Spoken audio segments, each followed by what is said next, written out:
Good evening, and welcome to another trepidatious version of Diatribes from the Voice of Doom. Now here's your treacherous and truncated host, Voice of Doom.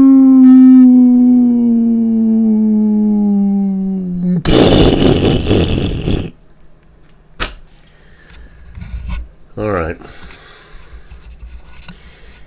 Been watching the news on YouTube for the last week since the decisive win of Orangey, and I'll catch up on a few of the things that have happened in the recent past. And today, I guess this John Thune guy is going to be the Senate leader, and I was kind of hoping for the Florida senator, because he's more in line with Orangey. Seems a little tougher. We don't need another Turtle McConnell in the Senate running things. Who's going to slow things down because we just can't have change this fast? Okay. We'll see what happens with that. But a lot of the people that Orangey chose came out of the Congress and the Senate, and I'm sure that he did his calculations correctly to where they will not lose a majority in either chamber by these appointments. But there's a lot of appointments that kind of fell in line with my all-star team. Not quite the positions that I had in mind, but I didn't put a whole lot of thought into it because I got, it's not my bag. It's not my thing to decide every little nook and cranny of how the government's going to work. But I guess Tulsi's going to be the national intelligence whatever leader, and I guess Matt Getz, who's a bulldog hound, is going to be the attorney general, which is good. And I guess Rubio's going to be the secretary of state. A lot of these are real, from left field appointments, and they're almost too good to be true. But I guess this Pete Hegseth guy, who was on Fox, is going to be the Secretary of Defense. It's quite a leap. So Orangey's totally throwing the book away as far as how things are done in Washington, D.C., and he will probably go down in history as getting more done before his inauguration than most presidents get done in 4 years. It's obvious. Things are changing all over the place. And things are changing so quickly and so drastically that I'm scared. I'm sorry, but I'm not going to stay on this sugar high forever. I'm scared for Orangey, because we had other presidents who wanted to make change, and you know what happened to them. And they weren't making near as much drastic change as Orangey plans on making. Orangey actually wants to make the government an efficient organization that takes the tax money we pay and uses it wisely and probably makes profits. He's probably going to make more money with the tax money we give him. So the fact that,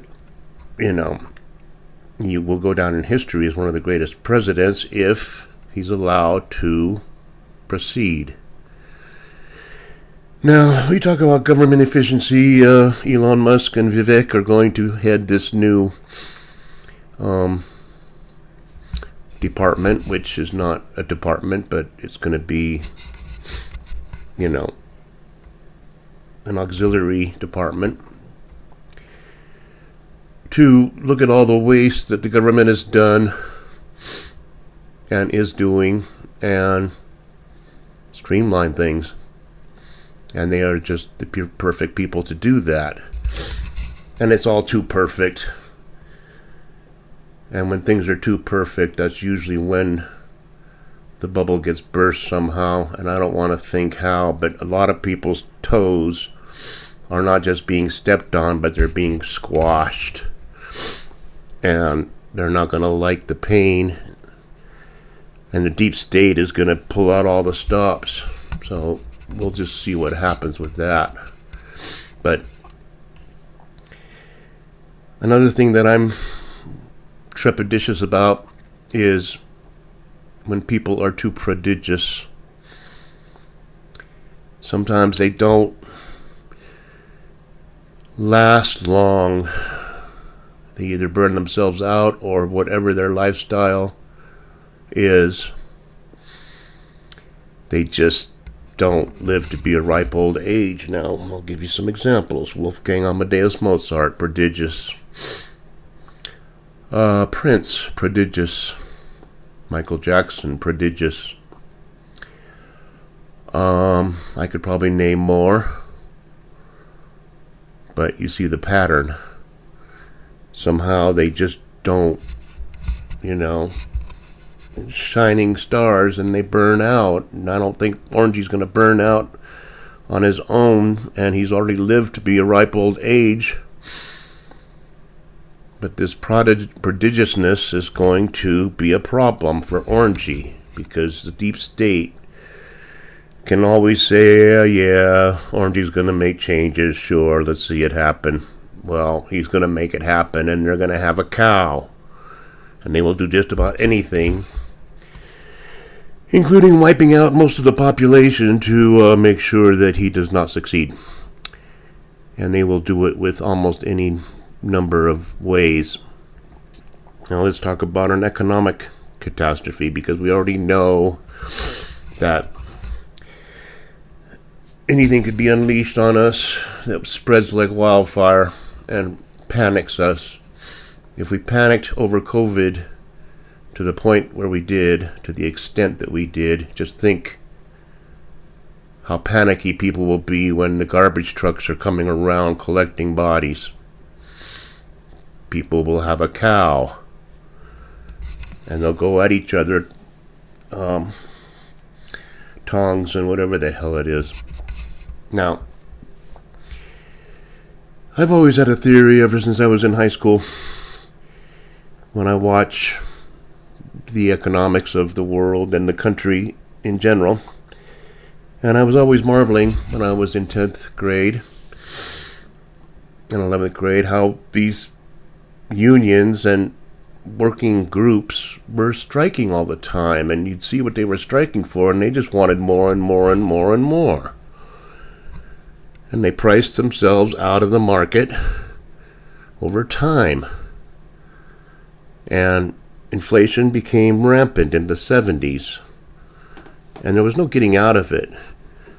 When people talk about the great Gipper, he didn't do so much about inflation that people would think. Prices never really came down. Actually, after a while they did. Okay, why? I'll tell you why. We can't afford to buy American products.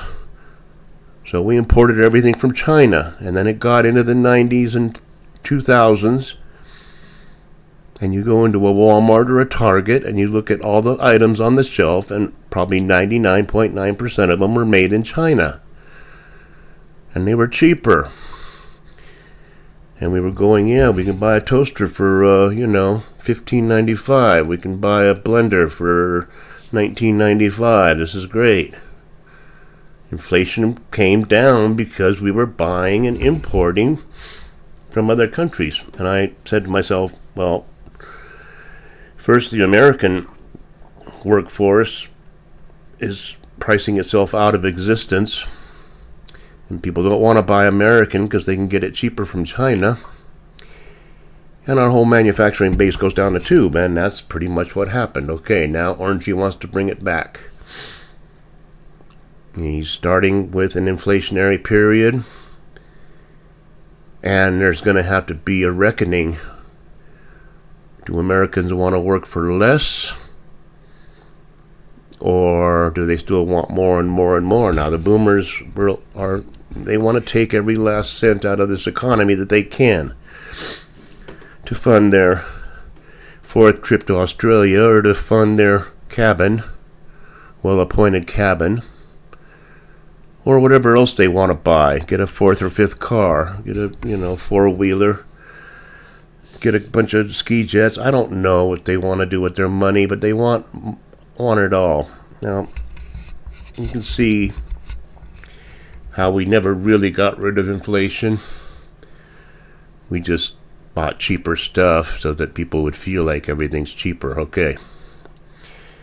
Another thing I'm noticing that I think other people probably notice, but they probably don't think about, is the very, very, very rich are consolidating their wealth and trying to take more and more out and put it into their piggy banks. I give you the death of retail. If you look at the Epic Economists on YouTube, you can see restaurants, retail stores, home improvement stores are all doing badly, and they're all downsizing or getting rid of stores, getting rid of drugstores and restaurants. We have too many 7-Elevens in this town. We only need 2. We don't need 5. Okay, so they get rid of businesses, and if it's unsafe to even go shopping, such as in New York City and other places, everybody's buying online now. Just saw Cash Jordan talk about how the FedEx trucks are getting ransacked, and people are stealing packages off porches and right out of the houses because everything's being done online. That's consolidation for Bezos or whoever the hell owns Amazon,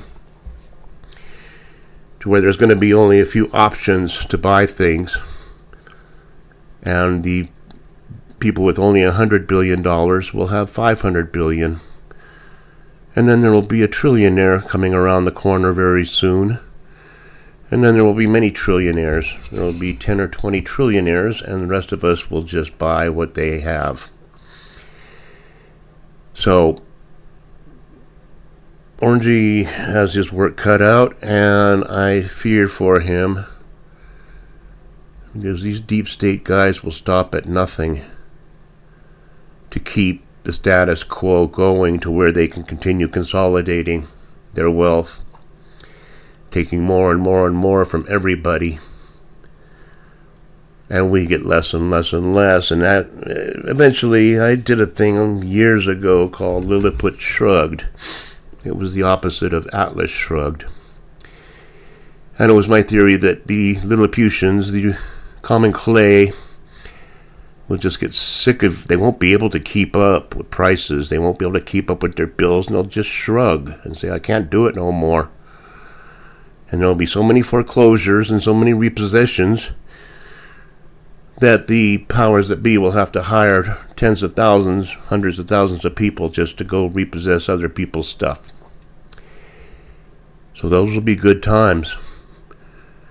I predict mass anarchy, because I've paid for my house for 20 years. I haven't even come close to paying it off. And when somebody comes to my door and says, well, I'm taking your house that you've been paying for all these years, $1,000 a month for 20 years, I'm not going to be happy about it. And I'm going to make it difficult for them.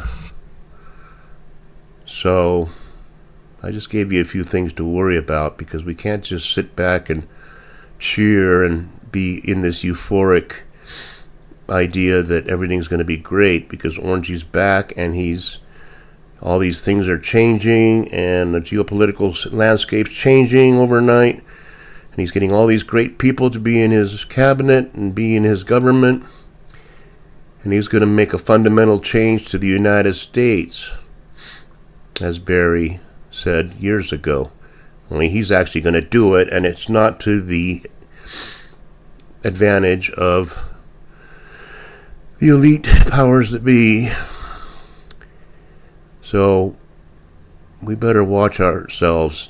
I don't want to see an incident that suddenly absolutely deranges everybody. And I can see how it can happen. So I'll leave it there and enjoy the day, and keep on keeping on, and we'll see what happens. All right. Good night.